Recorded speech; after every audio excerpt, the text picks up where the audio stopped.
Hi, this is Tommy from Carrera Casting. Today we're going to be covering best practices for your design from a design point of view. In this segment, we're going to be covering spacing and angles, specifically draft angles.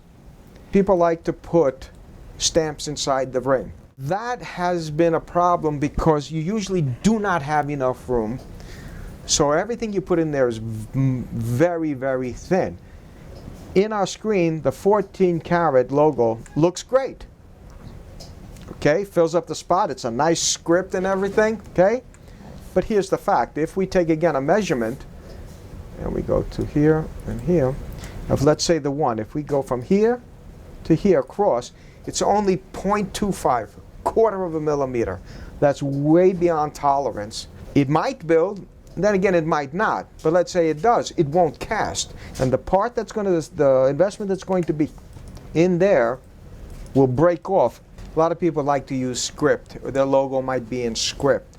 The problem with putting that in the CAD is it also creates what we call those very thin slivers of material that it's going to break off in the casting process. We looked at the 14 karat and we saw that it wasn't even a quarter of a millimeter wide, and it is very deep. If we go to our front view and compare what we did in the ring to the right, which is the way we feel it is best for building and casting, you'll notice that the letters are in block. And also that the depth of the letter is only about 0.45 to 0.55 of a millimeter, where here it's over a millimeter deep. Just because something is deeper doesn't mean it's better. Okay? Also, these letters here have no draft. Draft means that starting from a point, it angles up to a smaller point in order to create a pyramid. That's what basically drafting is you're creating a pyramid. That draft could be 5%, or it could be 10%, it could be up to 90% if you wanted to go to like a truncated cone to a point. But it helps with the casting. So if we turn this off, all right, let's get rid of this guy here, and we bring in our logos, you'll notice the logo that was used in order to create the cutter that made the imprint into the ring is straight. If we just go into our view here, there is no taper here. As it started on the bottom, it went straight up. If we go to the other logo, you'll notice, and there is your draft or your taper. Basically, a draft is a taper.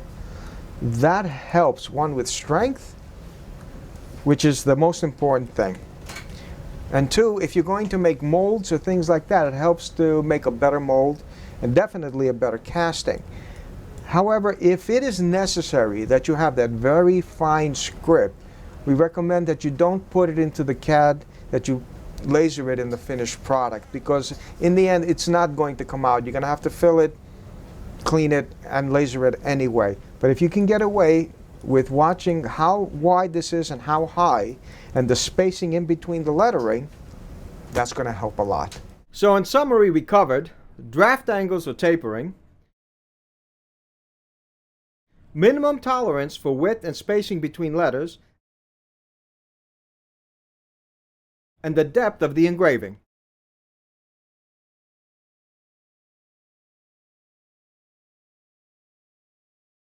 Hope you enjoyed this segment, and stay with us.